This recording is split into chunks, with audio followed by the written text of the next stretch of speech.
We are back, instigating with Clarkey and Drury. We really appreciate everybody tuning in on Rogers TV across your local networks here, YouTube, all your favorite podcast apps. I'm Drury, that's Clarkey. Man, there's a lot to talk about. Eh? The week has taken quite a turn in the Toronto sports scene. Biggest signing of all time. We'll get into that later, you said. We are going to dig into that for sure. Blue Jays making some noise. And we've got a great guest who's going to help us make some noise, okay? I'm excited about this guy. Okay? So, I've been in the media industry, as you know, for way too many years, and this next guest has as well. We've never crossed paths. I don't remember ever meeting Mark, but anyway. I am very shocked to hear that because, I mean, you seem to know everybody, Clarkey, but we're really excited to have this guy on our podcast. He is a longtime Canadian TV and radio personality, best known for a long time co-hosting on Sportsline on Global TV Network. His other work, I mean, he helped anchor Sports Central on CTV, play-by-play for the Argos. We love that. We love the Boatmen here. Maple Leaf Hockey on Global TV, Headline Sports, Square Off, multiple-time author, including a new book that we're very excited to talk about. And I'm pretty sure as well that this gentleman, like myself, is an esteemed member and alumni of the Conestoga College Condors, ladies and gentlemen. All right. So that's a big deal. Ladies and gentlemen, please welcome our friend and yours, Mark Hebscher. Mark, how are you, my friend? Thank you for that lovely introduction. Yeah, I'm doing great. Thanks for having me on. Well, it's great. Yeah, am I correct there? You are a former Condor yourself? I am a former Condor. I don't like to talk about it, but yeah. Yeah, I spent a lot of time in Western Ontario, or would that be Western Ontario or Midwestern? Midwestern, I guess. West Central Ontario. Yeah. Yeah. And Conestoga College. Yeah, it was just one building when I was there. I mean, it had just opened. That's how long ago it was. But yeah, that's where I got my feet wet. That's where I studied radio and television arts. And that's where the bug started right there. It was like, I have to be in the media. I just have to. Did you want to be in sports right off the top? Yeah, I did. Yeah. I wanted to do rock and roll. I wanted to be a rock and roll DJ first. And then I realized, like, not a lot of depth to that. And every rock and roll DJ I knew would be, like here for 2 years and somewhere else. And they would go this town, they come back, and they like a lot of changing places. Television, I never thought about at all. My mom wanted me to be a sports writer, and I just loved covering sports and watching sports. Like, you can get paid for that. Like, Clarkey, remember when you got your first media pass? You were like, they're paying me to like watch the games. What a great deal! Shh, don't tell anyone. I know. And my first pass, not to interrupt you, was to sit beside Joe Bowen and Bill Waters and engineer the games at Maple Leaf Gardens. Right. What better job was that? And they would say your name on the air, right? They would. There's Joe Bowen along with Bill Waters and our engineer, Chris Clark. Yeah, exactly. Your folks would be like, yes, exactly. Boy, he made it. Correct. He made it on the air. Yeah. And so, just like any young man growing up loving sports, as you can imagine, it was like a dream come true. And I worked hard.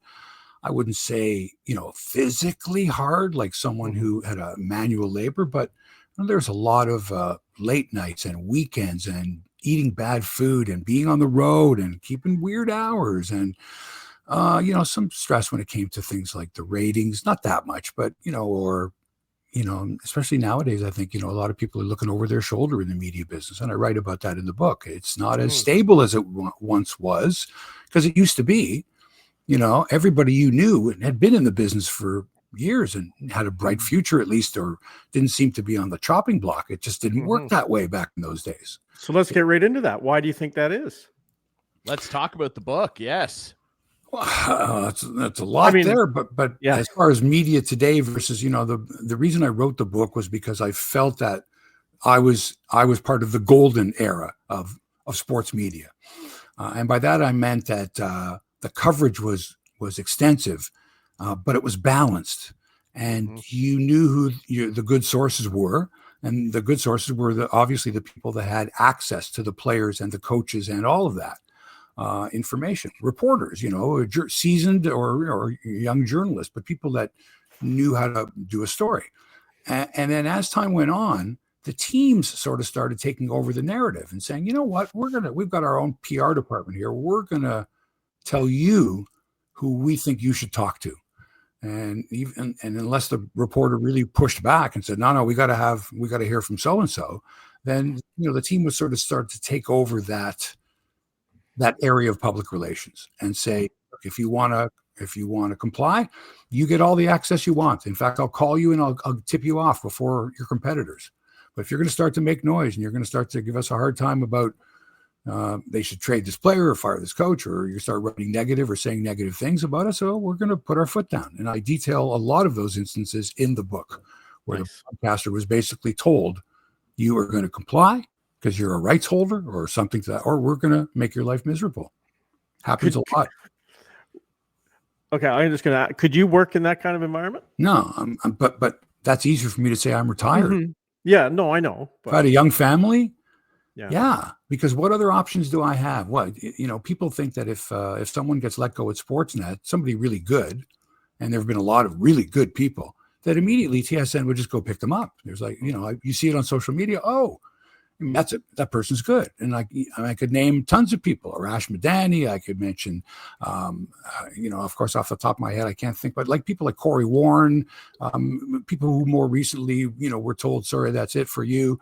And just people automatically think, oh, the other sports network will gobble them up. Don Cherry's another example of people who are saying, oh, why doesn't TSN get Don Cherry?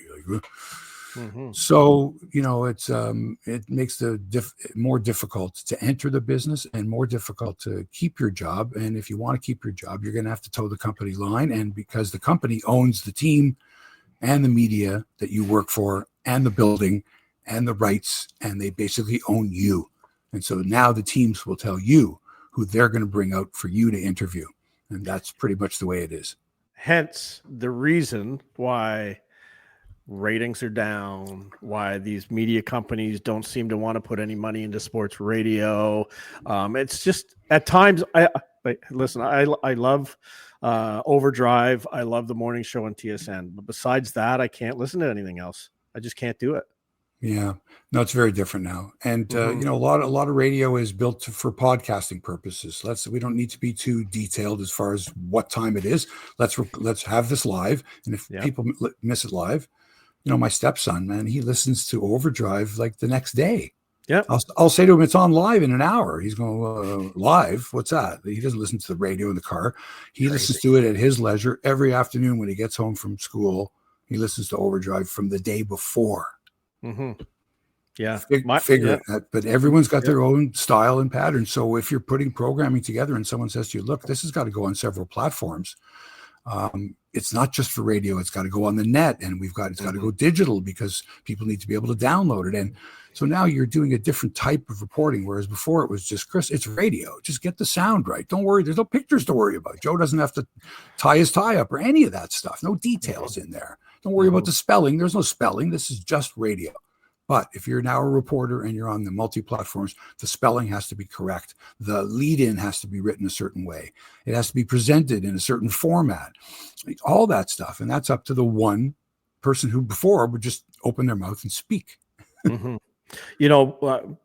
Not to get too involved with what was going on with me, but I did interview a few years back for a job in sports radio as the program director, and I made it through a few rounds. Ryan knows this, and I thought you did. I thought I had the job. Someone told me, if it's up to me, you have the job, and I thought he was the guy hiring. Well, I finally got to the top guy, had an interview with him, and I know exactly where I lost the job because he asked me, "Will you think podcast or radio when you come to program this station?" And I said radio, because if you don't have good radio, I don't care what else you do or where else you put it, I don't think it'll be good. But I swear to this day, that's why I lost the job and I didn't get it. And then they hired a young guy who was a podcasting expert. You may know who I'm talking about, or you don't. But a podcasting. But anyway, it was a wrong like, way to describe who was hired for that. But he's more of an expert in something else. It just shows you how this world and how the media has changed. And then we listened to GR in Buffalo with my good buddy, who was my first boss, Alan Davis, running the show down there and running a radio station, a sports radio station. Yeah, well, he had a very high standard. He had a very, very high standard. Very competitive. GR 55. Listen, when I was working down in Niagara Falls, I mean, you're talking about the biggest stars in radio when radio was king, and now it's a totally different story. Like I said, I think people. I'm just gonna an age thing. I think if you're under 30, you don't listen. You just don't. You never did. And you never will. So, you know, they didn't grow up. My kids grew up listening to CDs. They didn't listen to the radio. This is when you could listen to the music that you wanted to listen to and portably. And so that was never a thing for them. So they can't differentiate between what's radio and what's podcast. To them, it's all podcasts. It's all, it's a podcast. Okay. It's just on radio. You can listen to it live. It's a podcast that you can listen to live. Yeah. And I know my habits. I get into the car at 5 o'clock. I turn on overdrive. If I like tonight was a perfect example. Tonight at 5 o'clock, they had on Luke Wilson.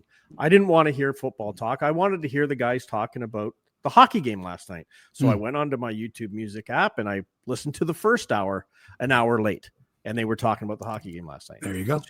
That's just the way it is. But I don't think it takes a podcasting expert to be able to do that. That's all. But anyway, not that I'm bitter.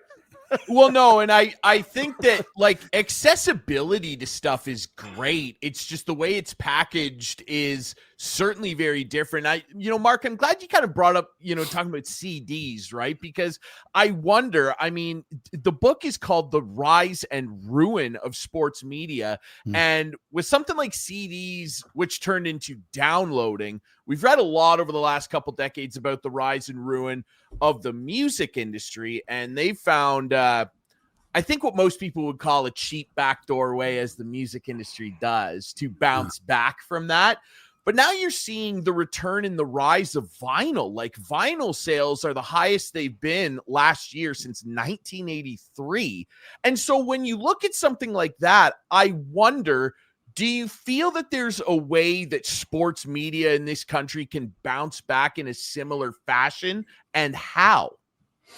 Well, you could say that it's cyclical because 100 years ago, it was similar in that the reporters, and there was only newspapers then. Radio didn't start until the 20s. And even then, sports on radio didn't become super popular for another few years, maybe through the late 20s. So let's say 100 years ago, well, the newspapermen were kind of, in the back pocket of the owners of the teams because, we're going to give you not just access to the players, and you can ride the trains with them, and we'll feed you too, and we'll pay for your travel. Don't you worry, when we're taking the trains or whatever, you guys can travel with us. Just, if Babe Ruth gets drunk or chases women, don't write stuff like that. So there was an understanding, kind of the way there is today. So you can say that sports media today is somewhat like it was back when it was just newspapers. There was a nice, comfortable relationship between the writers and the baseball owners and the managers and players. You write something nice about me, great. You write something snotty about me or something I don't like, I'll see you on the train, I'll punch your lights out. And now it's more, instead of I'll punch your lights out, it's, you start up and we'll call your boss, you'll be off this beat in 2 seconds because we own the company that broadcasts the games that you work for. So, which is so wrong. It's so wrong, but who's going to stand up? What independent journalists are going to stand up and say, we're not going to stand for this? You've got nobody. You've got Post Media, the Toronto Sun and National Post. They have no affiliation whatsoever. However, the Maple Leafs can say, or the Raptors or the Blue Jays can say, you know what? Limited access. And I'll give you a best example is last year during spring training, how many outlets do you think were there? TV outlets were there, or any outlet were there at spring training for the most part on a daily basis? One. Sports. That's it. There was one. That was it. There was one. The other stations, everybody else, TSN said, well, I know. We're not going to have a baseball reporter anymore. We'll have Steve Phillips on every so often. And that's it. So if you see it, if you see the writing on the wall, can you imagine honestly that one day you're going to turn on TSN and they're going to all of a sudden be talking baseball? No. Not unless they get the rights. And they're not going to get the rights from Rogers, obviously, and they've already sold, a good chunk of what they own from MLSE. It's a whole, it's all corporations and conglomerates, and that's what it's kind of come down to. And they make the decisions, and it's about the bottom line and quality. It's not so much, they're not as concerned about quality of journalism because they don't think that sells. You can't sell that to the board of directors and the stockholders. You can't say, listen, it's good investigative journalism. We'll turn junior hockey in Canada on its rear end, and will cost millions, maybe billions of dollars in, good faith money that would have gone towards Hockey Canada, because we'll just uncover all this stuff. You think people want to do that? I don't think anybody wants to do that. But as journalists, isn't that sort of someone's job? I think it was supposed to be, and I think it still should be, and there are examples of it, but you're right, Mark, they are rare. A few weeks ago, it kind of relates to the topic that you're covering at large in the book. A couple weeks ago, Toronto Maple Leafs general manager Brad Treliving described his team as too vanilla. Do you think that would be an accurate description of what our media landscape, specifically when we're talking about sports, is like in this country? In this country, look, I don't know the Vancouver market well enough, but I do know there are some personalities there that can ruffle some feathers. Yep. But they don't work for the station that has the rights, right? Necessarily. Like Luke Wilson can go. Like Luke Wilson's an exception because he can go on and on about the CFL, which is TSN's league. I mean, that's their anchor right there. So that to me takes, obviously his bosses, they haven't fired him, nor should they, because he's speaking the truth.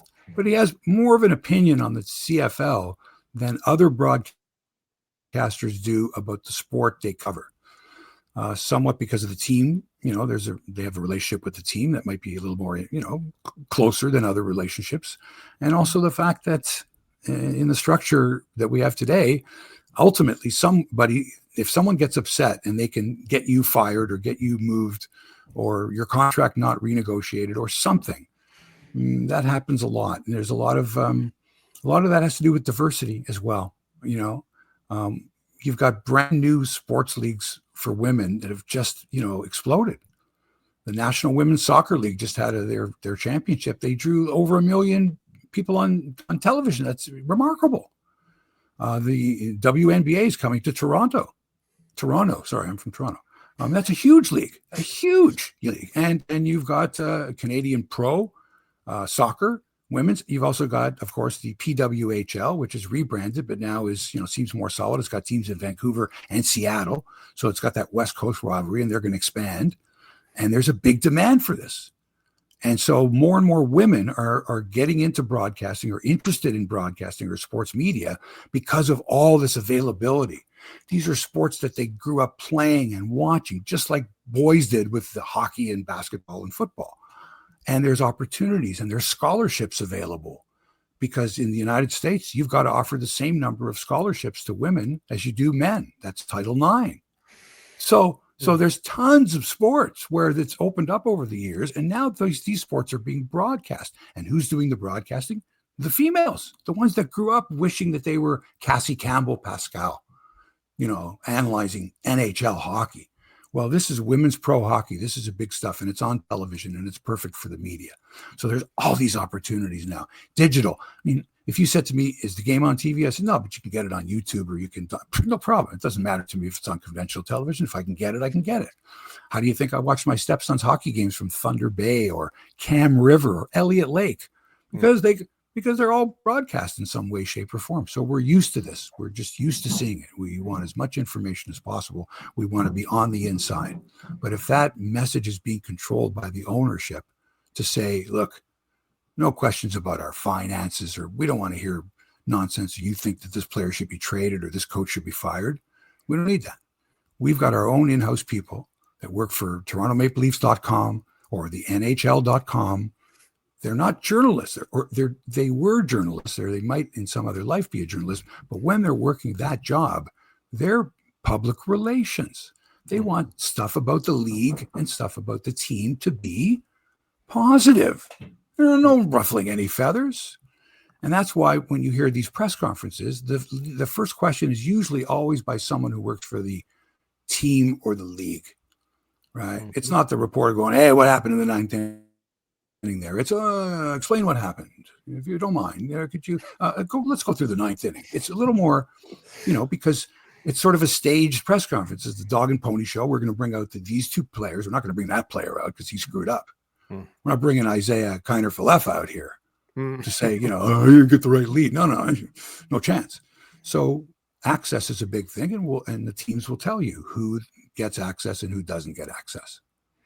I asked you earlier if you would like working in that kind of environment, and I kind of knew what your answer was. And then I think back, and gives me anxiety to think when I produced Bob McCowan for 8 years, and just if I had to go through that with Bob, it would have been even worse than it was at times working with him. But anyway, with all due respect, I had a lot of fun with working with Bob. But I wanted to ask you about Bob, because obviously you took over Sportsline from Bob McCowan.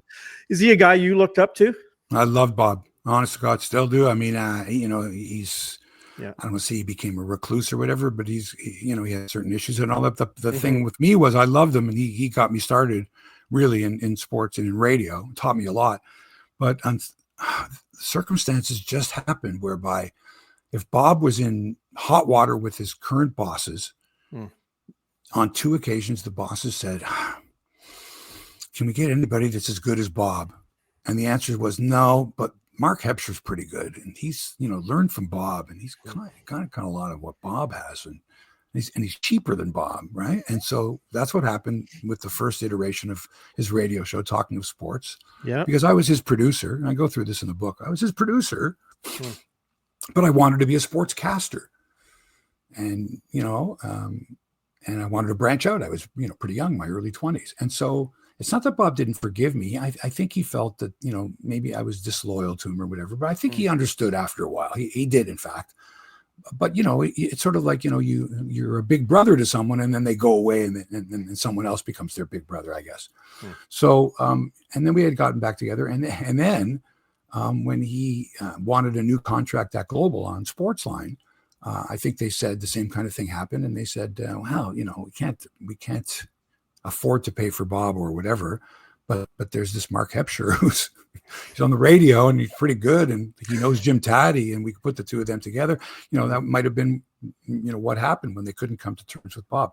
But I'm telling you, and Bob, and this, was smarter than anybody I know about every sport. And I'm not talking about a specialized person, which nowadays is the thing. When you think of a certain broadcaster, you think Chris Cuthbert, you think hockey, you don't think football. He's a great football announcer too. And he did soccer, and he was really good, like really good. So, there's specialized guys. I understand that. But in our day, and in Bob's day, he had to know everything, man. This guy knew tennis, golf, horse racing, auto racing. He could get by with a lot of these sports, hockey, of course, football, college football, Canadian college football. Okay. He knew all of it. Basketball, college basketball, high school basketball. Bob knew all this, okay? And I did as well, and I learned a lot that you have to be really diverse. You have to be able to speak about a lot of different sports, Olympic sports, curling. He knew stuff I had no idea. I said, wow, you knew that? And he goes, yeah. So that's the type of, before the internet. So that's the type of knowledge that he had. So when you have that kind of knowledge, you can speak with authority about several different topics. You're a know-it-all. And someone goes and challenges you in the sports world and says, well, I think that was a bad trade or whatever. You're ready with, hold on a second. I remember this happened, or I've got that. Nowadays, people can just draw up the stats and say, that Dylan Cease's ERA against American League East teams was blah.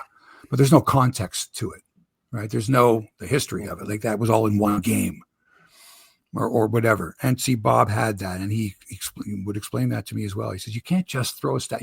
The stat has to be context, right? For example, Brooks Robinson won 23 Gold Gloves playing third base for the Baltimore Orioles. Who did he replace at third base?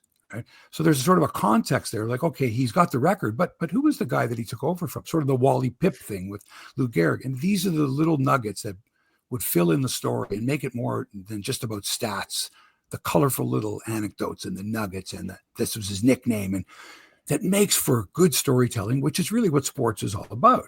If you weren't at the game, I want to hear you tell me a story. All right, read it to me, write it to me, tell it to me live, but tell me the story. And I think that's what's missing. A lot of that is missing, the really good storytelling. You've tweaked a lot of memories in my mind when you said Talking with Sports, a show that I listened to. And then when did you produce that show with Bob? 1978. Oh my gosh. 1978. Okay. And 1979. Yeah. Okay. Because I was first on the radio in Toronto. I then produced it in 88, I think it was. Yeah. No, this was that led to, I guess, Primetime Sports becoming Primetime Sports. But one of the things I remember about that show in primetime when we took calls is all the characters that we had. Montreal Jack and the Stats Lady and Alan in a Cab. And they were just... It was mine. Right? Like they were just people. And they became stars through the radio. Like it was a fun time. And you never hear anything like that nowadays.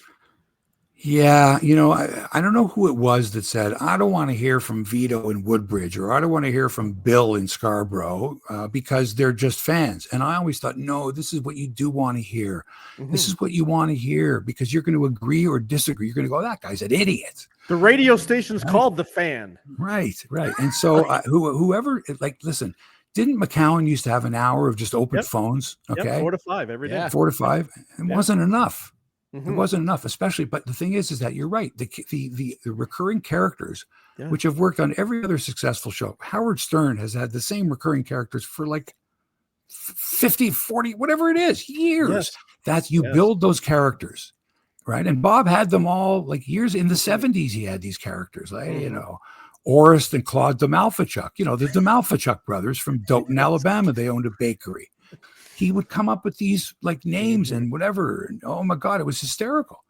And the other thing too is Bob had a fantastic sense of humor, but as time went on, I think people expected him to be more, I don't know, not abrasive maybe, but as opposed to, he's funny. You make me laugh out loud. He would, sensational. So guys like that, they don't exist anymore. Right. But at the time there was an independence that he had that I don't think any other broadcaster could have now, where he worked for the station that had the rights to the Blue Jays and the Maple Leafs, and he could kick the crap out of them anytime he wanted to, justifiably. And sponsors would pay good money to be part of that. Let's do it in the morning, Bob. We can make more money. You're a morning guy. I'm not a morning guy. Let's go to Vegas. We can still make money. Yeah. Let's do I lived through all that. Whatever. Let's bring Jim Hunt in. You can go to Vegas. He'll do it from Toronto. Let's do all this stuff. Round table. Let's have you like. And, he had a fantastic run, and he should still be, part of the landscape. But that's the way every business is now. Yeah. Yeah. Sure. It's strange. And, you brought up, interestingly, and I think rightly so, the advent of the explosion in popularity, certainly from accessibility standpoints of women's sports. And I mean, the PWHL in particular, we're friend of the show. We're going to have her on soon. Julia Teixeira, who hosts their flagship podcast with Tessa Bonhomme, Jocks and Jills. Excited to get her back on the show at some point. And I think that they have a unique opportunity, kind of like you said, Mark, to go the other direction and have that more old school mentality where there's entertainment and good storytelling. They have players on the show. They share lots of like fun, crazy stories. Those two ladies say whatever they want. I mean, Tessa Bonhomme, she's as straight, good Northern lass. She's going to tell it like it is. And she does on the show. And on the broadcasts, like she'll be very critical. I think that they are positioned in a unique way to actually go the other direction and potentially revive some of that stuff that we loved about sports media and bring it back for people in a new generation, Mark. Well, that's the challenge is if you're programming these stations, what's your target audience, right? And what's the best way to get to them? And do they want that stuff? Do they want, give me your 5 top bands, or who would your top 10 favorite players growing up, or something like that? Lighthearted stuff that's that people digest in bite-sized portions, like you would if you were scrolling on TikTok or on Instagram or whatever your favorite social media is. Because let's face it, that's going to give them the most pump. When you show a goal like that icicle kick goal in the Canadian professional game that went around the world, went completely viral. That's all you need, to boost, a sport like that. So you're going to be showing stuff like that, and you're going to take on that, maybe that role as someone who's leading in the digital world and getting to the real audience that you want buying merch, that you want growing up with the league, feeling as they're part of that league. And that's that's not an easy strategy, right? To maintain and make money, you got to have sponsors. I mean, it's a whole thing. So are these leagues on solid financial ground? Looks like they are. And it is. The reason they are is because all their games can be seen. You can find them. You can watch them. It might cost you some money, whatever it is, but there's access. And we didn't have that growing up. Every game wasn't on television.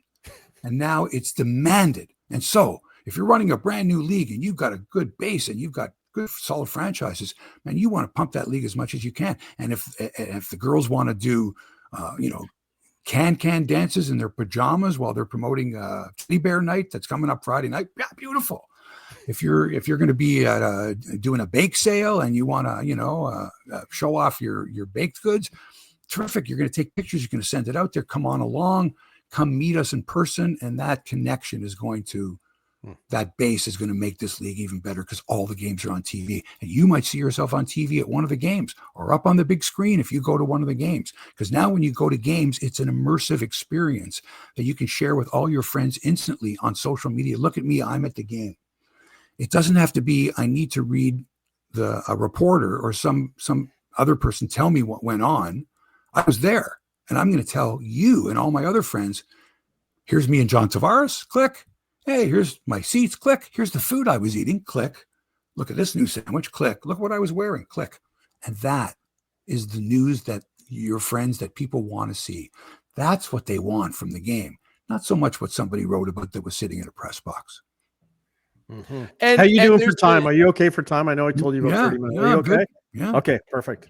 I do want to ask you on that note too, Mark, obviously, the connectivity with the brand. And, I went to a Toronto Scepters game last year, and I got to tell you, like, I haven't been to a Leaf game in a while, Clarkey.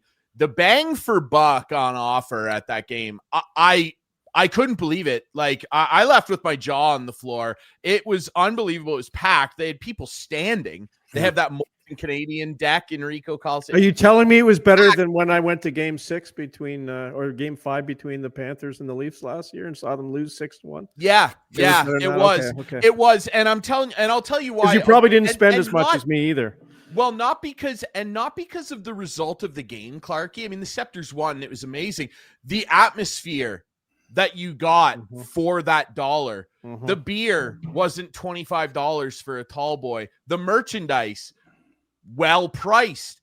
Lines, constant lines, all times of the game. You take a bathroom break and go out. There's still a lineup to get merch because it was so well priced.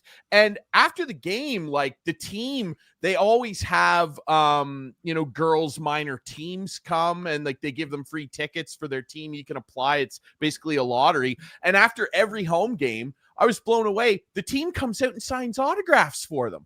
And I was like, do they do this every game? Like Blair Turnbull and Sarah Nurse and them. Sarah's, out in Vancouver now, but sitting there. And one of the team staff was like, yep, every game they come and they talk to the girls that they invite. And I was like, you would never catch the Leafs doing stuff like that. They do some events here and there, but like I guess my point here, Mark, is do you think some of these bigger teams, especially what we see here in Canada with the conglomeration and the media stuffing of a giant sandwich where we own everything, do they take themselves a little too seriously? Because I feel like fans of the Leafs, Jays, right? I feel like they haven't been less connected to their teams almost ever from a fan perspective. Well, that's very interesting. I think, there is a line there. You have to have special people to be aware of the fans' experience and to want to change that as quickly as you can if it's been bad and address the situations.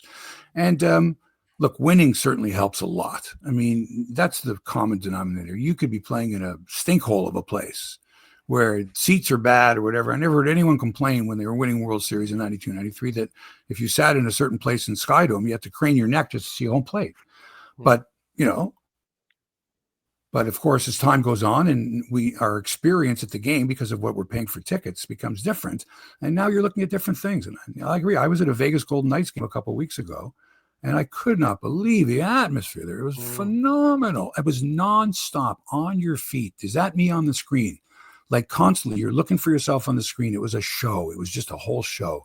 And They lost the game in overtime. And you know what? People at the end of the game, they weren't like grumbling. They were upset that they had lost the game in overtime. But they were like, okay, let's go out and have a drink, or let's go walk around Vegas. And I would say, seriously, close to 90%, I would say, had Vegas paraphernalia on. And you don't see that same level. And because it's not about the hockey, they don't have this long tradition of hockey and failure. And let's talk about it on the talk shows. It's sort of a night out, like, oh, let's go see a hockey game. Who are they playing? I don't know, the New York Islanders. We don't know their players, but let's have fun, enjoy ourselves. And while we're at it, we'll see some of the visiting team fans wearing their colors, and maybe we'll engage them. And that's the thing, is people, nobody lives in Vegas. Like, they all moved there from somewhere. But when you see Islander fans wearing their Brian Trottier jerseys and their Mike Bossy jerseys, and they're parading around Las Vegas, right? Mm-hmm. Like, it's like, well, it was cool. So it was a really cool vibe. And it was just something that I think that's how you sell. You sell the sizzle, and you hope that the team plays well enough that people keep coming back and they bring their kids, or they can afford to anyway. Yeah, it's a very different landscape for sure. Well, Mark, you know what? We really appreciate you doing this. And again, make sure you go out and purchase the book. Where do we find it, Mark? Where do we find the book? Everywhere? Oh, it's everywhere. It's everywhere. It's like, and the audio book is out as well. So it's on Spotify, and it's on all the, what can I tell you? It's ask me where it isn't. Okay. It's not in Russia. I heard it's even on planes. If you sit beside Mark Hebscher on a plane, he'll sell you one. I could sell them out of the trunk of the car. No, they're chapters Indigo. Perfect. Online, of course, Amazon, and just punch my name in, or punch in the name of the title, and it's a great Christmas gift. But also, too, if you ever watched sports on TV, or listened to sports on the radio, or read about sports in newspapers or magazines, and or grew up anywhere in Southern Ontario or anywhere near a professional team, like this, you'll love this book, because it's right up your alley. It's like, oh yeah, oh. Did you narrate the audio? You bet I did. Okay, good. I did. And I had no problems pronouncing any of the names. Absolutely. It was all, I heard it was all done in one take, Mark. Yeah. That's awesome, man. Producer's dream. And Adnan forwarded it. Adnan was on this show last week. Adnan was on last week. He's a good man, Adnan. Isn't he? Good man. Yeah, one of the absolute best. Absolutely. Yeah. And there's a guy who knows his stuff. I mean, like, again, not just one sport. He knows everything, right? Mm-hmm. That's old school in that, a lot of, like I say, a lot of very popular guys are, known for knowing just pretty much about one sport. And I love being able to have a conversation about any sport at any time. That's why I'm great in the bars. Someone will say, hey, what about the Davis Cup? And I can speak to that. I can speak to my problems with the Davis Cup, and like, when is it again? How often? What zone are we in? And all that kind of stuff. And so, yeah, I love covering sports, and I'm so happy that you guys had me on and allowed me to plug the book. I miss hearing you. I got to tell you, I miss hearing you. Thanks. Big fan for years, and again, never crossed paths with you, but really enjoyed your work, and I do miss hearing you. Well, thanks, Clarkey. I really appreciate that. That means a lot to me. And, I hope I left some kind of a, I don't want to say legacy, but some kind of a, hey, he did good for the business, he was good for the business, right? It was good. He advanced the business maybe, or made it more interesting to follow. Mm-hmm. Mm-hmm. I certainly think you did. You certainly set a tone for people like me to follow, Mark. I think that's very safe to say. And I would encourage anybody that caught you on the radio waves, the TV waves, to go out and get the book, Madness, The Rise and Ruin of Sports Media, by our friend Mark Hebscher. We look forward to having you back on sometime, man. Thanks so much for doing this, eh? Thank you, Drury. Thank you, Clarkey. Love you guys. That's great. Appreciate Absolutely, brother. Thank you for doing this. There he is, ladies and gentlemen, Mark Hebscher, Canadian broadcasting legend. I don't think it's a stretch to say that. I mean, like I said, that guy, we're not, we're buttering him up here. He's a guest on the show. He's now a confirmed friend of the show, but it's true though. The amount of stuff that he did, the amount of programs that he was a part of, it's just incredible. 2-time author, by the way. Please, I'd encourage you to check this out too. The first book that he wrote, The Greatest Athlete You've Never Heard Of, Canada's first Olympic gold medalist, which is of course the story of George Orton, who won Canada's first ever medal at the Summer Olympics in 1900. Well, that's why the book's called what it's called. So I'd encourage you to check that out as well, especially if you pick up Madness and you enjoy it. Go and pick that up as well. I will be listening to it. So no doubt I will be listening. I'll listen to it. I'll download the audiobook and I'll listen struggling to it. with the reading part of reading. I don't like, I'd much rather listen to the audiobook. That's all. That's why they do them, Drury. Because some people like to read, some people like to listen. That's all. Yeah. And I got to tell you, you know how much of a Lionel Richie fan I am. Lionel just came out with a book, and I've heard it's not narrated by Lionel, and it's driving me crazy. Really? I know. And it's the audiobook's not done by him. Some no-name guy reading and saying I, and it's like, I'm not into it. You gotta narrate your own book. But see, that's odd to me. Like this, Clarkey. Like I'm standing next to my bookshelf. I'm looking at loads of books about everything. I'm a big reader. I'm halfway through another book now. I just finished 2. And when I read, I am hearing it, especially if it's an autobiography or a story that someone wrote about. So I'm reading it in that author's. I'm hearing their voice as I read. So it would be jarring to throw Lionel on and be like, "Hello, not him. Not who I'm looking for." Oh, good. Exactly. That's not who I'm looking for. Truly, it's like, weird stuff. Weird stuff for sure. Truly. It's just not. Who was being sought after? You know who someone was looking for? Some guy named Cease. My God, Cease and Desist is coming to Toronto. Clarkey, let me tell you a quick story here. You know this. I'm covering the morning shift at CKNX Radio this week, the news shift. So I'm up at the crack of stupid, brother. I'm up at 4. Yep. And I'm catching a quick power nap in the afternoon, 4 to 12. I shut the mill. I take a couple hours and I just grind out a power nap and I wake up. Well, I did that last night and I roll over as my phone alarm goes off and I pick my phone up and I've got loads of messages and I'm like, oh, geez, like I usually don't have this many from loads of people that I haven't talked to in a little while since the World Series. And I look and I'm seeing pictures of Dylan Cease and can you believe this, Drury? And I'm going, no way. And then I check my email and The Athletic, they got a story up. Jays land Cease. I'm like, am I being catfished? Like, this can't be real. It is real. It's unbelievable. Biggest free agent signing in team history, eclipsing the 6-year, $150 million deal that George Springer signed. And it's just incredible. 7 years, $210 million. It's going to be $30 million a year. Some people are calling it an overpay. I think that's an outrageous take. This guy is an unbelievable arm. He's one of only 4 active pitchers in Major League Baseball to have 4 consecutive 200-plus strikeout seasons, which is absolutely insane. One of those guys pitched in the World Series for them this year in Max Scherzer. It's extremely rare. Garrett Crochet, and I'm trying to rack my brain off the top of my head who the other one is. The fact of the matter is, like, this guy is a lawnmower, Clarkey. I don't know how much you know about Dylan, and obviously strikes out a lot of guys, I was told. Dude, this guy's a lawnmower. I'm telling you right now. And that's why they call him Cease and Desist down there in San Diego. Got his start, obviously, with that White Sox team when the White Sox, believe it or not, just a little bit ago, they were good. And then ends up in San Diego, free agent, and he lands in Toronto. Man, I know that the sting of losing the World Series will probably never go away, especially the fashion in which it was lost.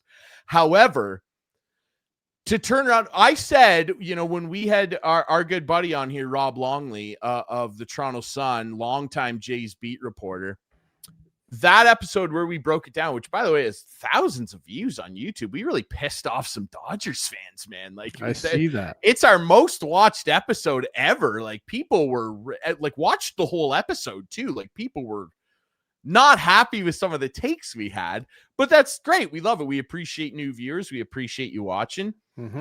I said to Rob Longley, you'll remember, and we talked about it in our post breakdown, the Jays could not sit and just go, well, good run. We gave it a good try and internal improvement and it worked out, and not go out and be aggressive. This is about as aggressive as it gets. Well, you said double down. So they got to get one more guy though. They got to get one more guy, and double down. And now, and I'm sure they will. Right now, now that Dylan Cease signs, like, is Kyle Tucker or Bo Or both.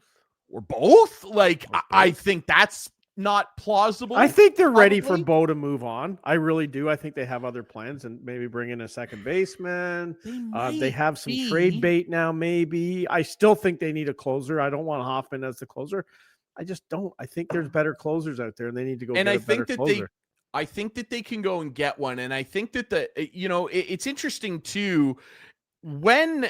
Here's a wrinkle in the story here, right? Mm-hmm. When they signed him, all the different sports take outlets and different content creators were putting graphics up of the Jays rotation for next year and going like, do the Jays now have the best rotation in baseball? I don't know if it's the best, but it's top 3 unquestionably. Like, you'd still have to get the Dodgers just won the World Series and they did it off the back of their pitching. Yeah. However, American League, yes, I can definitively say that the Blue Jays on paper, which we know isn't worth much, they have the best rotation in the American League. Oh, there's no doubt. The graphics, though, that were being shared did not include a gentleman named Jose Barrios. And I think that they are going to end up trading him to somebody that needs to meet salary floor. And they don't have a salary floor in baseball, but I'm just talking about there are teams that are cheap out there that need to have a certain salary threshold to get competitive balance dollars. Sure. So Jose Barrios might be a Pittsburgh Pirate. You never know. Yeah. I think they will trade him and probably cover the rest. We'll see. Salary. Maybe not. Who knows? And get some assets back in some respect, and then package up other assets they have to improve the bullpen. Like, is there room for Max Scherzer anymore? Maybe. Like, if he wants to come back and be for the most part, I would say probably long relief guy, and then be a bullpen option for you in the playoffs again, potentially, depending on how he pitches. Because again, remember, heading into the playoff, like if everybody was healthy and Jose Barrios didn't have the meltdown season that he had, Max Scherzer, we wouldn't have seen him in the playoffs. No, he would not have been on the roster. He wasn't on the roster for the ALDS. Exactly. That's what I'm saying. Yeah, they did run into some health trouble, right? So there's a high likelihood if things work out differently, we don't even see him. I'm going to probably go no. They could make something work, but it depends how hungry he is. Like, this guy's going to turn 42 and clearly still has some dog in him. He always will. He's Max Scherzer. I just don't know, especially with Cease coming in now, what kind of role he really has. Yeah, that's the thing. You still have Lauer. He wants to start, and he's not starting here. Well, you still have Lauer, and and they need Lauer probably for being a lefty. They need him to start some games. They can't go with 5-6 righties. Yep. No, you're not. You're not wrong.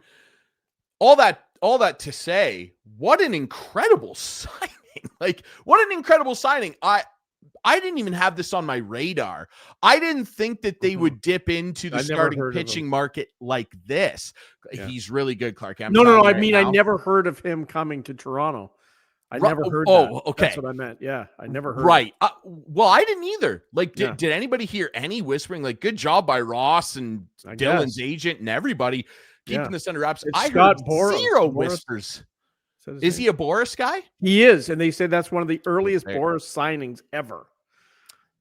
It might be Scott Boris guys do not sign in November. Yeah, correct. He was we're talking Boris post-winter meetings. I know.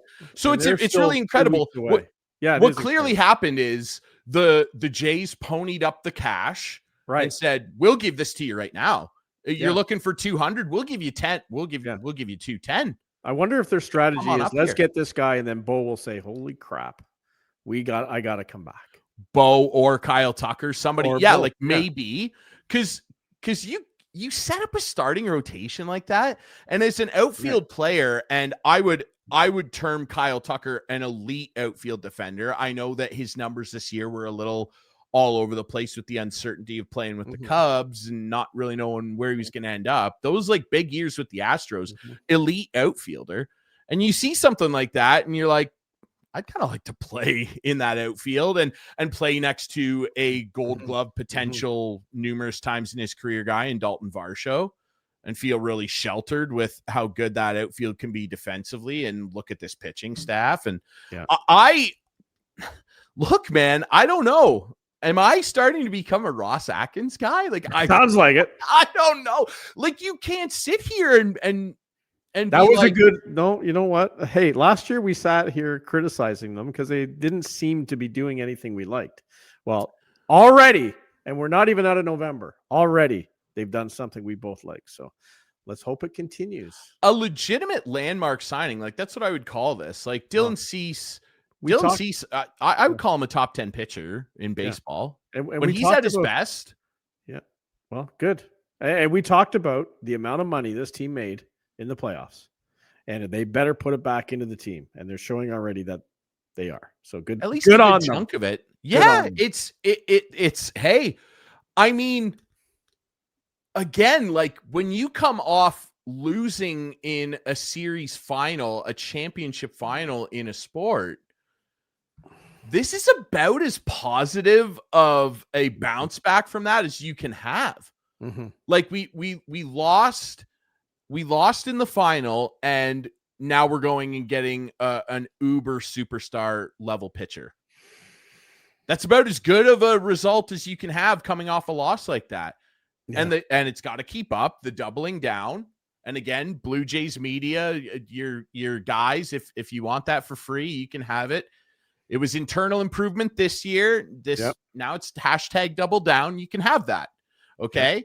You got to make sure that happens. But man, oh man, to roll out of bed yesterday and look at my phone and go, Dylan Cease, 210. Thank you very much, sir. Scott Boras doing well for himself. He always does. Incredible stuff, dude. Like, where were you when you found out? How'd you find out about it? I don't know. Home. What time did it break? Just after 5? I don't know. Yeah, like maybe a little later. Yeah, I think it was like a little after 6, like early evening. No, I read about it and I saw the numbers and asked a few questions to friends and saw your text. Biggest signing in the history of the franchise is what Ryan Drury texted me. It's and I want to clarify, obviously, it's the biggest free agent. Yes, correct. Yeah. It's the biggest free. Vladdy is the biggest signing. No, but he doesn't count. No, because he already was on the team. Yeah, no, I get it. Free agent sign, like they've never. Springer was pretty big when he signed. Who? Springer. Yeah. Oh yeah, that was a big deal. This is bigger. Yeah. I would argue this is bigger. How did Roger? With how important pitching is? What did you say, buddy? Roger Clemens. How did he come? Was he a free agent? Did they trade for Roger? No, I Clemens? think he was. I'd have to look. I thought he was a free agent, and believe me, that was. However, they got him. It was huge. I mean, he won a Cy Young the first year he played for the team. Like he was unbelievable. He was a freak. Okay, he was traded to the Jays. Okay, that was a Gord Ash trade then. So he signed a 4-year, $40 million deal in December 1996, $10 million a year. Like that's what guys were getting back then, and it's just ballooned. Who did they trade? Do you have it there? Okay. So it says the Jays signed Clemens in free agency on December 13th, 1996. Yeah. Okay. He signed a 4-year deal. Okay, so then this is wrong. He wasn't traded to the Blue Jays. Yeah, no, I thought he was a free agent. You can't trust AI, brother. You can't do it. Well, and obviously that was a huge signing too. Believe me. Yeah, dude, it was Roger Clemens. Yeah, it's Roger Clemens. You're probably right. Yeah, I don't know why I had in my mind he was traded there. Because he was traded after the 98 season to the Yankees. My God, what a and I know that was controversial and he got himself in trouble. But yeah, I mean, it's Clemens, but this is right up there. This is Roger right up there, man. Clemens was. It's Roger Clemens. Everyone had heard of Roger. He's the Rocket. Clemens. That's right. He's a psychopath. Absolutely free. He should be in the Hall of Fame, right? Like. He should be in the Hall of Fame. I misremember. I don't know. I misremember. I think they got to put these guys. Barry Bonds, like baseball. What a weird sport. We don't need to go down that rabbit hole. No, we're not going to go down that. Like, do they deserve to be in the Hall of Fame? If you just look at their stat. It's just wonky that like the all-time one of the all-time strikeout leaders, numerous Cy Youngs, the all-time leader in hits, the all-time leader in home runs are not in the Baseball Hall of Fame. They're not there. Yeah, I know. It's weird. Should they have it's like Gretzky not being in the Hockey Hall of Fame? Should they have? It's like Gretzky not being in the Hockey Hall of Fame because he had an amphetamine in his chicken sandwich or something in 1992. I don't think it was a mistake that these guys were on what they were on. I'm telling you right now. No, I'm not defending it. I really agree. I know a lot of people staunchly are like they absolutely should never be in the Hall of Fame, and I understand your take. I do. I do feel like they should be in there and have some type of like asterisk. Set up a separate wing where it's like these guys put up unbelievable numbers. But there's a little bit of context. I agree with that. It is. So do you have sorry to change topics here. Do you have a golf game on Friday night? Yes. Yeah. We'll see with this weather. Yeah. No, I hear you. We're recording this on Thursday, the 27th. We got Leafs Caps Friday night. Yeah. Leafs. Yeah. I have a storm. I'm scheduled to have a storm game. The Windsor Spitfires are supposed to be in town, and then Sunday you'll like this. Yeah, maybe you should come down to the Sleeman Center on Sunday because the Sudbury Wolves are in town. And I heard a dirty little rumor that a man named Joe Bowen. Can't tell. Can't say it. My goodness. I just heard a dirty little rumor. I don't know if I get you. I don't have that kind of pull. I'm just the play-by-play guy. So you can get me a ducat. I bet you I'd get you a ticket. Yeah. I bet you I'd get you a ticket, no problem. Because, like, I'm just saying. When I open my wallet, the moths fly out. I can't find the bills. So, I'm aware. Well, you had a pretty fun fall. You had a pretty fun fall. I did. Yes, I did. I still have the video evidence on my phone that you sent us from the dome. They're the best videos ever. We did it, Drury. They were very, very funny. Good. They were, because the Leafs are on a one-game winning streak and heading into wash. We said that last week. What happened after that? I didn't see a second of the Montreal game. I was out. I didn't see a second of it, to be honest. I was worried about you. I'm glad you told me that because when I saw almost all the seconds of it, and I was. Yeah, I heard they did not look good. But they also had a lot of injuries. Not to make excuses. I get it. No. Hey, but when you're missing your entire first line, that's tough. I think they had like $36 million in the press box. I love East Cowan right now. He looks like he's the Cowboy. Here, maybe just stay. Why do they call him the Cowboy? Well, his last name's Cowan. I get that. He's a shooter. Okay. It started in London. The London guys, like Mike Stubbs and Greg Sloan. I love it. The Cowboy. Yeah, I love it. Just wondered why. I didn't know if he. Well, I'm a big nickname guy, and I always appreciated that. The Cowboy. It's good. It's good stuff. He's a shooter. Good. Yeah, he's a shooter, brother. Yeah, you got a good one in him, and he's flying out there, which is good to see, and he's only going to get better. And we'll see. Like, you got a bunch of guys back now. Matthews played the other night, still not looking great. No, he's not. Nye's back. He looked fine. Yeah, Joe Swall, unbelievable. Joe Swall's been their best player. Well, he certainly was last game. There's no doubt. I'm interested to see who they play on Friday night against Wash. They got Wash Pitt back to back, so. I think you go Wall. You got to go Wall against Ovi because Ovi's hot. Ovi's hot. Or do you just save Wall for Pittsburgh and get the No, you go Wall. You go Wall Wash and you go Hill to be Pitt. That's what I would do. So I don't know. Let us know what you think. What would you do? Okay, you can interact with us. We're on social media at Instigating Pod on all your favorite social media apps. How about the Raptors? Oh, dude, the Raptors. We got to get Paul Jones. The Brooklyn Knights. I was talking to Jonesy. He'll come immediately. On. We'll get him on. We got to talk hoops because the Raptors, they are shredding it right now. It's Jurassic Park in full force, and we love it. We love that you watch this show on Rogers TV, of course, Friday nights in the Georgian Bay area before Owen Sound Attack Hockey in the London region and plenty of other places as well. Available on YouTube, all your favorite podcast apps. And like I said, follow us on social media at Instigating Pod. Thanks so much to Mark Hebscher, the legend himself, for jumping on the show tonight. Hebsy, ladies and gentlemen, go get the book. And we will be back next week with more Instigating with Clarkey and Drury.